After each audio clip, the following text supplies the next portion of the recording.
Bismillahirrahmanirrahim. Assalamualaikum warahmatullahi wabarakatuh. Alhamdulillahirrabbilalamin wa bihi nasta'inu ala umuri dunya waddin. Assalatu wassalamu ala asrofil anbiya wal mursalin wa ala alihi wa sahbihi ajmain, amma ba'du. Alhamdulillah, pada siang ini kita masih diberi kesehatan ya, sehat iman, Islam, dan sehat jasmani dan rohani, yang mana sehingga kita masih diberikan waktu untuk belajar ya. Sebelum kita mulai belajar, mari kita awali pembelajaran kita pada siang hari ini dengan membaca basmalah. Bismillahirrahmanirrahim.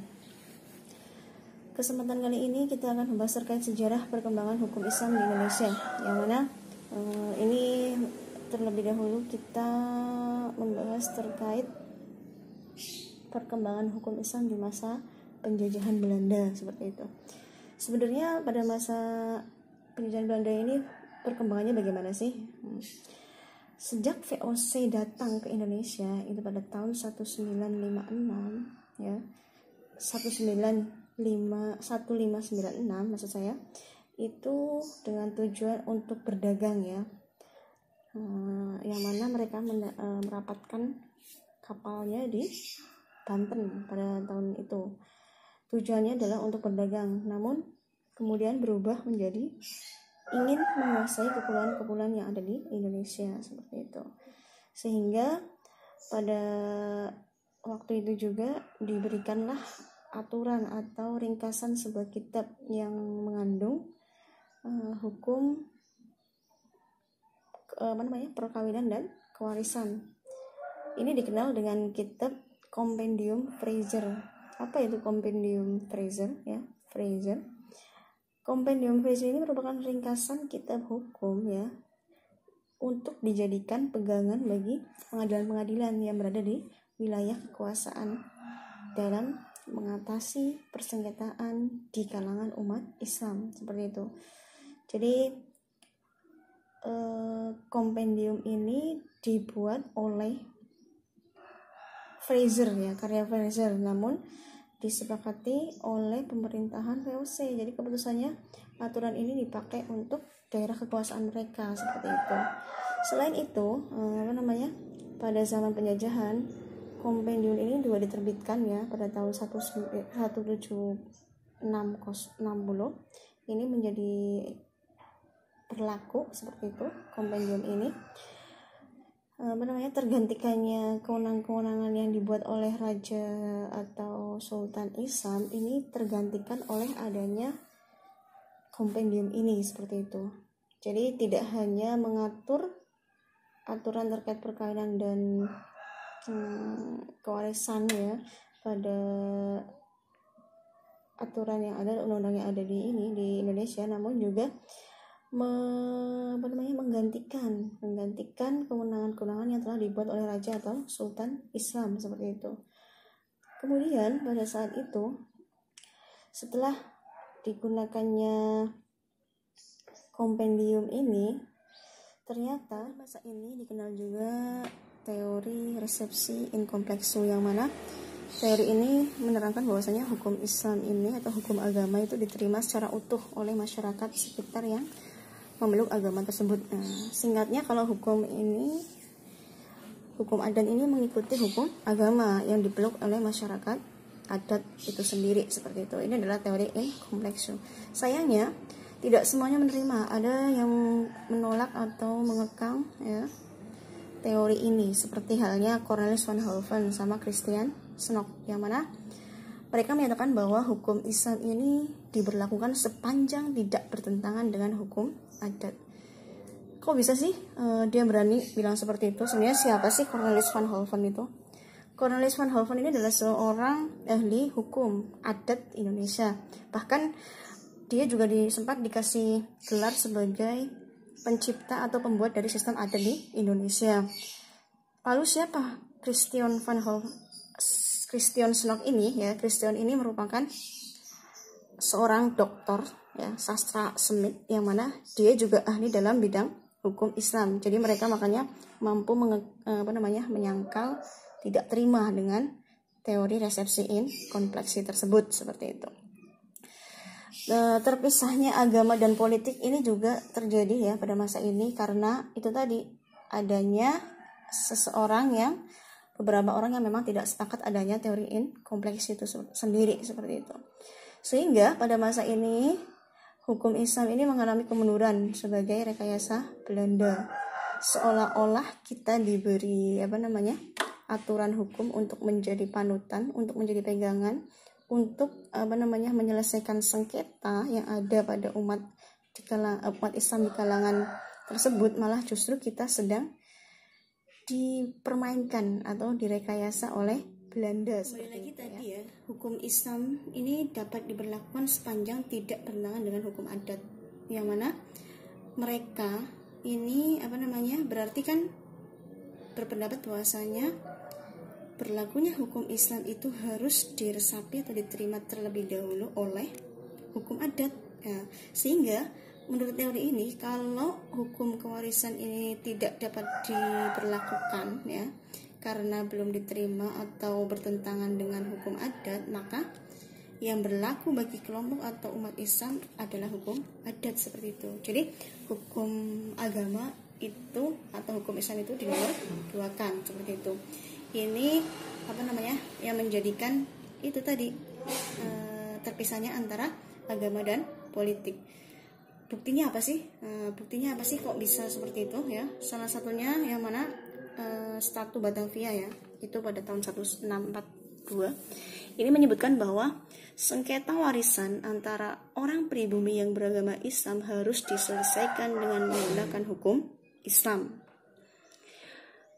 Pada tahun 1760, VOC ini mengeluarkan peraturan senada yang disebut dengan Resolusi Der Indische Regens ya. Dikeluarkan juga STBL nomor 22 ya pada pasal 13 pada tahun 1820, yang mana menentukan bahwa bupati wajib memperhatikan soal-soal agama Islam, dan untuk menjaga supaya para pemuka ini dapat melakukan tugas mereka sesuai dengan adat kebiasaan orang Jawa, seperti dalam soal perkawinan, pembagian pusaka dan sejenisnya. Vandenberg ya mengkonsep bahwa Step-Belt itu 1882 itu nomor 152 yang berisi tentang ketentuan bahwa bagi rakyat pribumi atau rakyat jajahan berlaku hukum agamanya yang berlaku pada lingkungan hidupnya.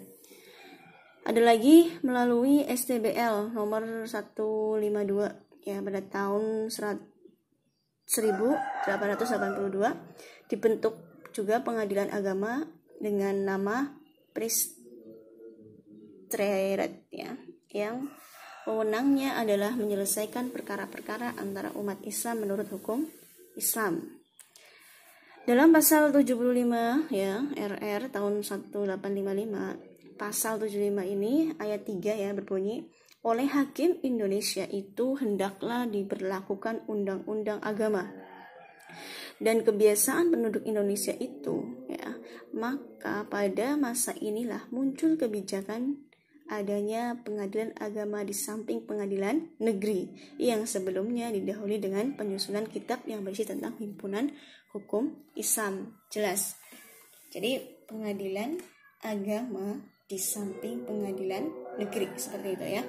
Ini bukti-bukti adanya perpisahan tadi itu agama dan politik. Lalu upaya realnya apa sih yang dilakukan oleh pemerintah Belanda dalam menghambat pelaksanaan hukum Islam, walaupun kelihatannya justru malah mereka mendukung hukum Islam, ternyata malah dia hanya merekayasa saja seperti itu ya.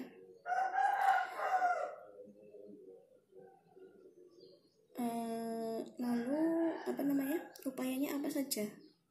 Upaya ini yang pertama sama sekali tidak memasukkan hudud dan qisos dalam bidang hukum pidana.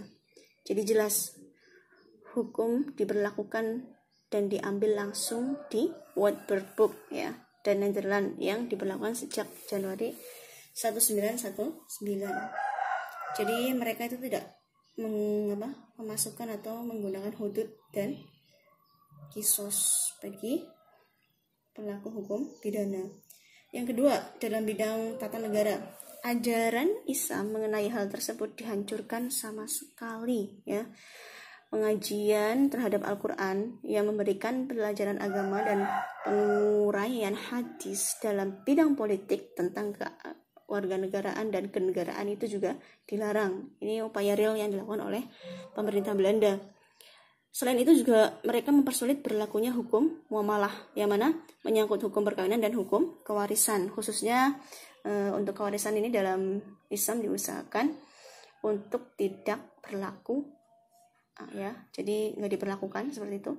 Terus hubungannya dengan hal ini diambil langkah-langkah yang mana menanggalkan kewenangan atau menanggalkan wewenang peradilan agama di Jawa dan Madura serta Kalimantan Selatan untuk mengadili waris. Jadi mereka menanggalkannya seperti itu. Memberi wewenang memeriksa perkara waris pada landrat. Apa itu landrat, ya? Landrat itu adalah peradilan untuk pribumi seperti itu. Melarang penyelesaian dengan hukum Islam jika di tempat adanya perkara tidak diketahui isi hukum adat. Jadi tetap, ya, yang diutamakan adalah hukum adat seperti itu. Kemudian kita masuk kepada masa penjajahan Jepang, ya. Masa penjajahan Jepang di sini pada tahun berapa? 1942. Pada tahun ini, ya, Jenderal Terporten, ya, menyatakan menyerah tanpa syarat kepada Panglima Militer Jepang, yang mana untuk kawasan selatan, ya, daerah selatan, dengan segera pemerintah Jepang mengeluarkan beberapa peraturan. Karena Jenderal Terporten sudah menyerah, akhirnya pemerintah Jepang segera mengeluarkan beberapa peraturan untuk menata kembali hukum yang ada di Indonesia seperti itu. Peran sosial yang dibentuk oleh pemerintahan Jepang ini sebenarnya banyak menguntungkan kaum muslim, ya, yang mana mereka mendirikan adanya sumbu. Apa itu sumbu? Sumbu itu adalah kantor urusan agama, ya, yang mana ini menggantikan kantor urusan pribumi zaman Belanda. Jadi kalau zaman Belanda kan belum dikasih nama, ya, yang mana ini dipimpin oleh Hosen Jayaningrat, ya, pada tahun 1943 seperti itu. Selain itu juga didirikan Masyumi atau Majelis Syura Muslim Indonesia. Ini juga merupakan pengganti dari Majelis Miyai, ya, yang dibubarkan pada tahun 1943, yang mana tujuannya adalah untuk memperkokoh umat Islam di Indonesia dan untuk meningkatkan bantuan kaum muslim, ya, kepada usaha peperangan Jepang. Jadi sebenarnya Masyumi ini dibentuk untuk membantu Jepang menghadapi peperangan seperti itu.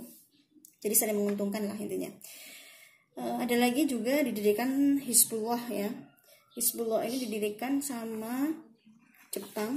Hizbullah ini merupakan organisasi militer, ya, yang dipimpin oleh Zainal Arifin. Ini yang sering kita sebut sebagai bekal-bekal atau cikal bakal adanya TNI. Ini adalah Hizbullah itu sendiri seperti itu.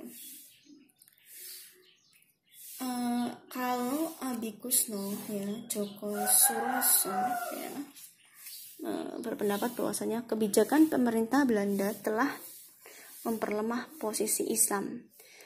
Islam tidak memiliki para pegawai di bidang agama yang terlatih di masjid-masjid atau pengadilan-pengadilan Islam. Belanda menjalankan kebijakan politik yang memperlemah posisi Islam. Ketika pasukan Jepang datang, mereka menyadari bahwa Islam adalah suatu kekuatan di Indonesia yang dapat dimanfaatkan. Jelas, karena apa? Banyaknya orang yang beragama Islam malah justru akan menjadi tenaga bagi Jepang seperti itu. Ya, kelihatan, ya, pandai mana antara Jepang dan Belanda seperti itu. Lalu bagaimana sih perkembangan hukum Islam pasca kemerdekaan, ya? Itu tadi kan pasca atau pra kemerdekaan. Kalau ini pasca kemerdekaan, yang mana pada tahun 1945, ya, 1945. Ini di sini udah lahir, ya, Piagam Jakarta ya, yang bersandar pada ketuhanan ya, dengan kewajiban menjalankan syariat Islam bagi pemeluk-pemeluknya. Ini yang menjadi sorotan ya. Negara berdasarkan atas ketuhanan dan atau dengan kewajiban menjalankan syariat Islam bagi pemeluk-pemeluknya. Jadi ini merupakan angin segar ya, angin segar bagi Indonesia yang mana sudah ada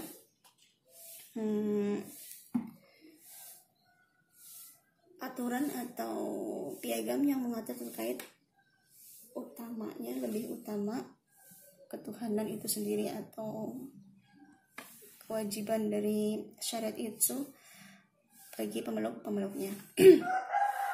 Kembali lagi tadi ya, hukum Islam ini dapat diberlakukan sepanjang tidak bertentangan dengan hukum adat, yang mana mereka ini berarti kan berpendapat bahwasanya berlakunya hukum Islam itu harus diresapi atau diterima terlebih dahulu oleh hukum adat ya.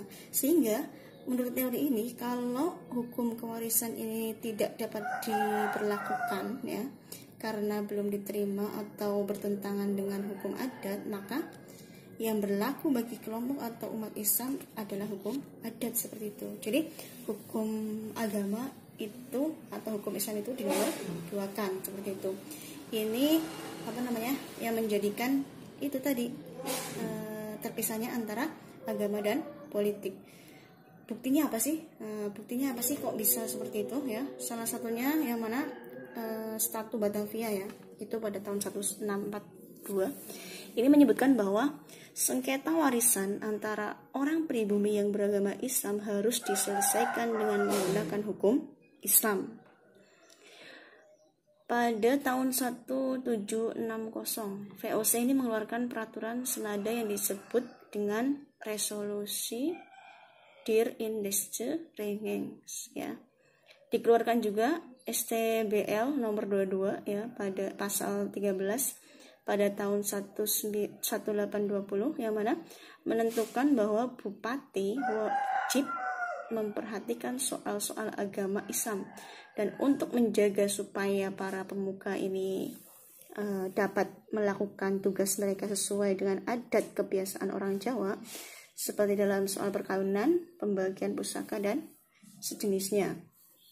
Vandenberg ya mengkonsep bahwa Step-Belt itu 1882 itu nomor 152 yang berisi tentang ketentuan bahwa bagi rakyat pribumi atau rakyat jajahan berlaku hukum agamanya yang berlaku pada lingkungan hidupnya.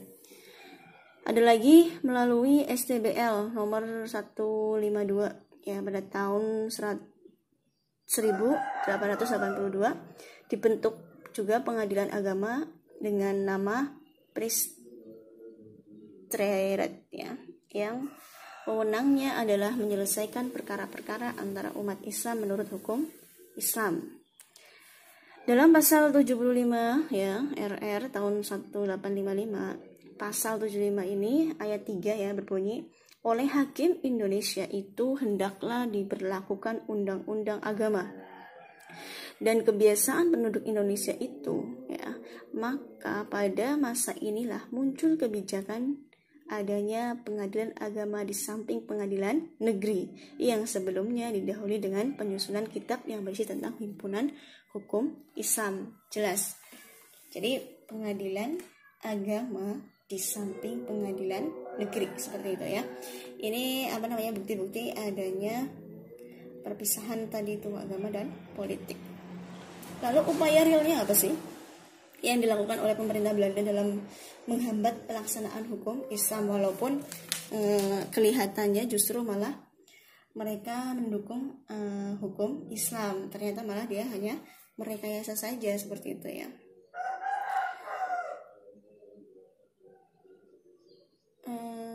Lalu upayanya apa saja? Upaya ini yang pertama sama sekali tidak memasukkan hudud dan qisas dalam bidang hukum pidana. Jadi jelas hukum diberlakukan dan diambil langsung di Wittenberg ya dan Netherlands yang diberlakukan sejak Januari 1919. Jadi mereka itu tidak memasukkan atau menggunakan hudud dan kisos bagi pelaku hukum pidana. Yang kedua, dalam bidang tata negara, ajaran Islam mengenai hal tersebut dihancurkan sama sekali, ya. Pengajian terhadap Al-Quran yang memberikan pelajaran agama dan penguraian hadis dalam bidang politik tentang kewarganegaraan dan kenegaraan itu juga dilarang. Ini upaya real yang dilakukan oleh pemerintah Belanda. Selain itu juga mereka mempersulit berlakunya hukum muamalah, yang mana menyangkut hukum perkawinan dan hukum kewarisan. Khususnya untuk kewarisan ini dalam Islam diusahakan untuk tidak berlaku, ya, jadi nggak diperlakukan seperti itu. Terus hubungannya dengan hal ini diambil langkah-langkah yang mana menanggalkan kewenangan atau menanggalkan wewenang peradilan agama di Jawa dan Madura serta Kalimantan Selatan untuk mengadili waris. Jadi mereka menanggalkannya seperti itu. Memberi wewenang memeriksa perkara waris pada landrat. Apa itu landrat, ya? Landrat itu adalah peradilan untuk pribumi seperti itu. Melarang penyelesaian dengan hukum Islam jika di tempat adanya perkara tidak diketahui isi hukum adat. Jadi tetap, ya, yang diutamakan adalah hukum adat seperti itu. Kemudian kita masuk kepada masa penjajahan Jepang, ya. Masa penjajahan Jepang di sini pada tahun berapa? 1942. Pada tahun ini, ya, Jenderal Terporten, ya, menyatakan menyerah tanpa syarat kepada Panglima Militer Jepang, yang mana untuk kawasan selatan, ya, daerah selatan, dengan segera pemerintah Jepang mengeluarkan beberapa peraturan. Karena Jenderal Terporten sudah menyerah, akhirnya pemerintah Jepang segera mengeluarkan beberapa peraturan untuk menata kembali hukum yang ada di Indonesia seperti itu. Peran sosial yang dibentuk oleh pemerintahan Jepang ini sebenarnya banyak menguntungkan kaum muslim, ya, yang mana mereka mendirikan adanya sumbu. Apa itu sumbu? Sumbu itu adalah kantor urusan agama, ya, yang mana ini menggantikan kantor urusan pribumi zaman Belanda. Jadi kalau zaman Belanda kan belum dikasih nama, ya, yang mana ini dipimpin oleh Hosen Jayaningrat, ya, pada tahun 1943 seperti itu. Selain itu juga didirikan Masyumi atau Majelis Syura Muslim Indonesia. Ini juga merupakan pengganti dari Majelis Miyai, ya, yang dibubarkan pada tahun 1943, yang mana tujuannya adalah untuk memperkokoh umat Islam di Indonesia dan untuk meningkatkan bantuan kaum muslim, ya, kepada usaha peperangan Jepang. Jadi sebenarnya Masyumi ini dibentuk untuk membantu Jepang menghadapi peperangan seperti itu. Jadi saling menguntungkan lah intinya. Ada lagi juga didirikan Hizbullah, ya. Hizbullah ini didirikan sama Jepang.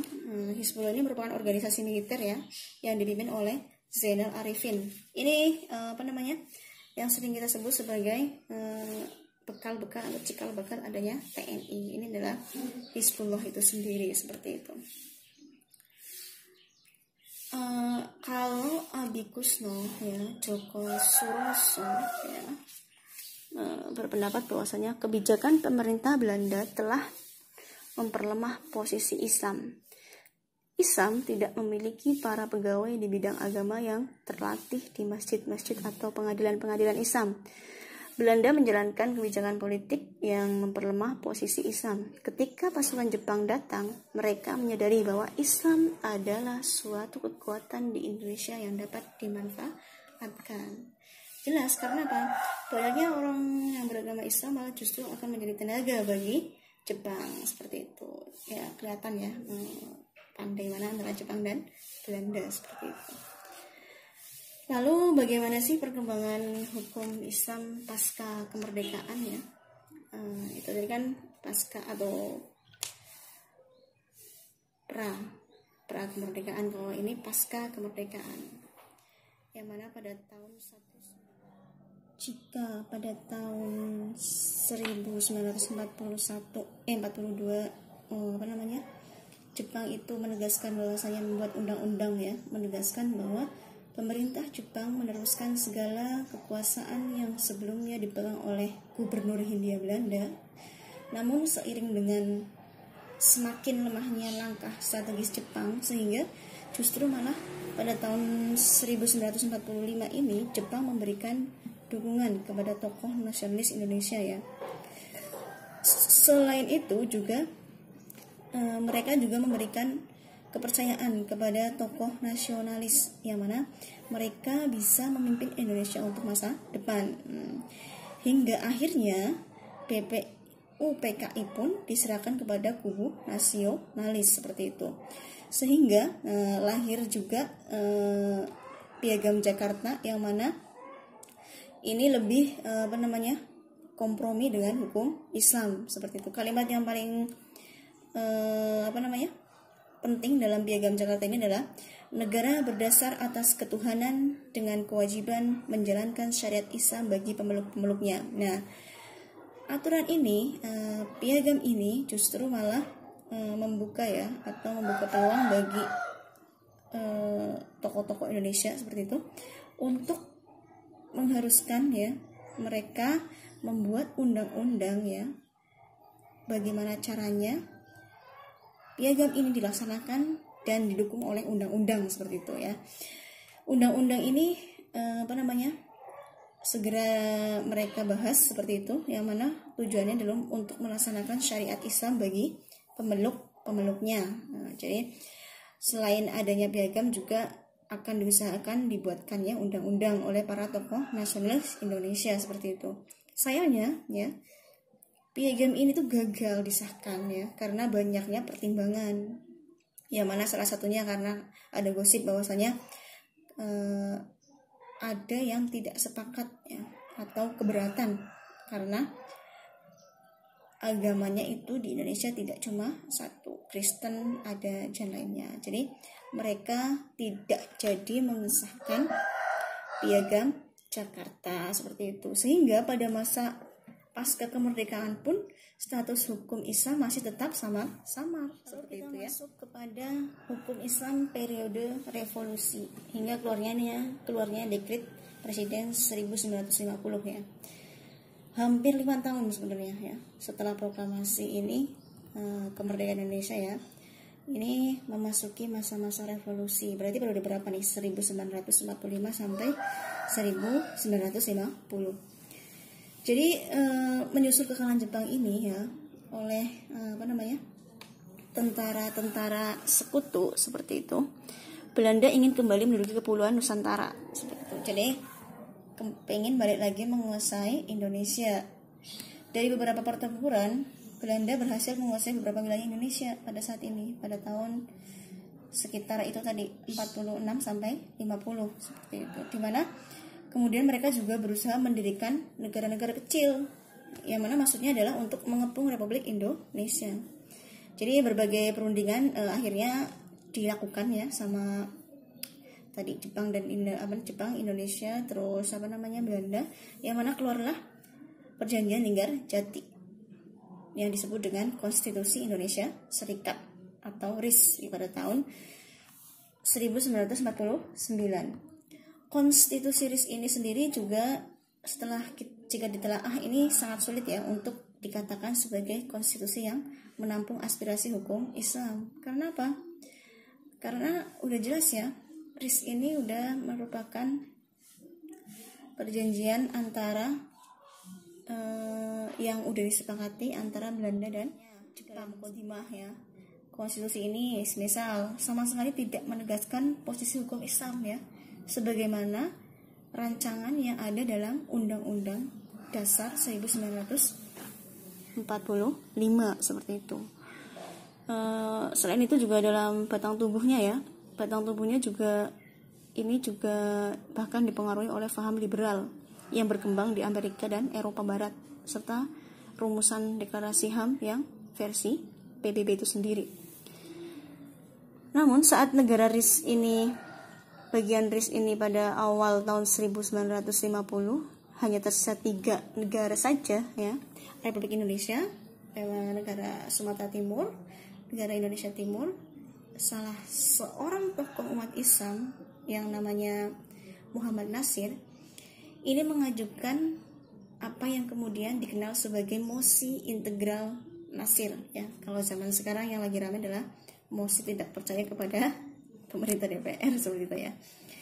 Jadi mosi integral Nasir ini ya sebagai upaya untuk melebur ketiga negara bagian yang tadi Ibu sebutkan seperti itu, yang akhirnya pada tanggal 19 Mei 1950 semuanya sepakat bahwasanya membentuk kembali negara kesatuan Republik Indonesia berdasarkan proklamasi tahun 1945.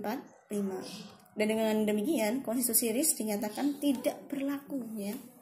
Kemudian diganti dengan Undang-Undang Sementara, Undang-Undang Dasar Sementara tahun 1950. Akan tetapi jika dikaitkan dengan hukum Islam, perubahan ini tidaklah membawa dampak yang signifikan. Karena apa? Ketidakjelasan posisi Islam itu masih sama seperti kemerdekaan seperti ya.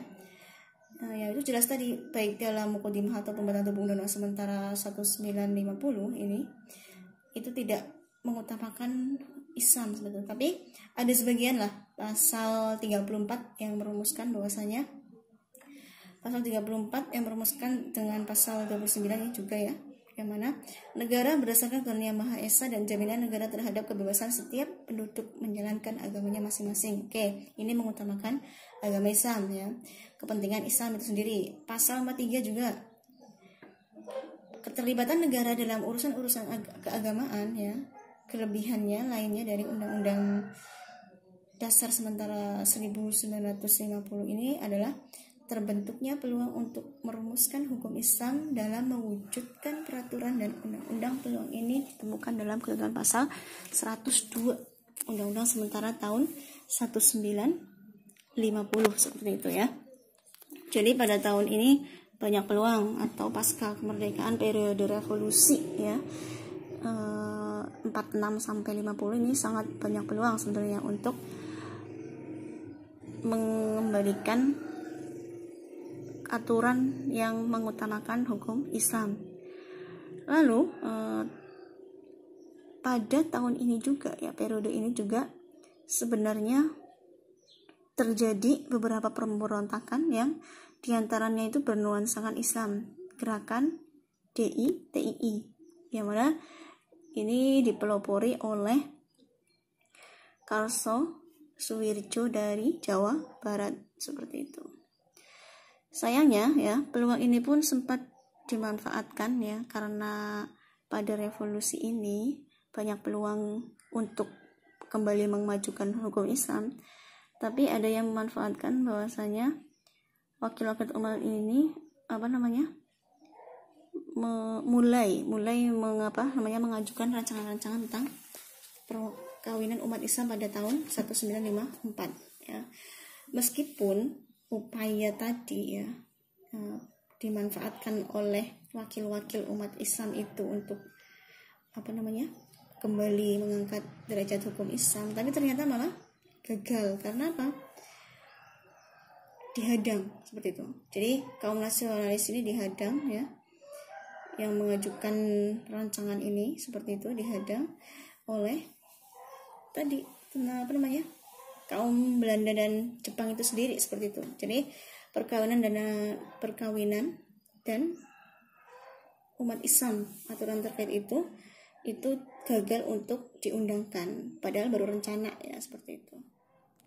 Setelah gagalnya rencana mengajukan undang-undang, mereka sekarang pada saat itu sudah tidak lagi memikirkan pembuatan isi dari materi undang-undang, tapi mereka malah lebih fokus untuk bagaimana caranya undang-undang sementara ini ya tahun 1950 itu bisa diundangkan dan bisa bersifat tetap. Jadi bukan hanya untuk sementara.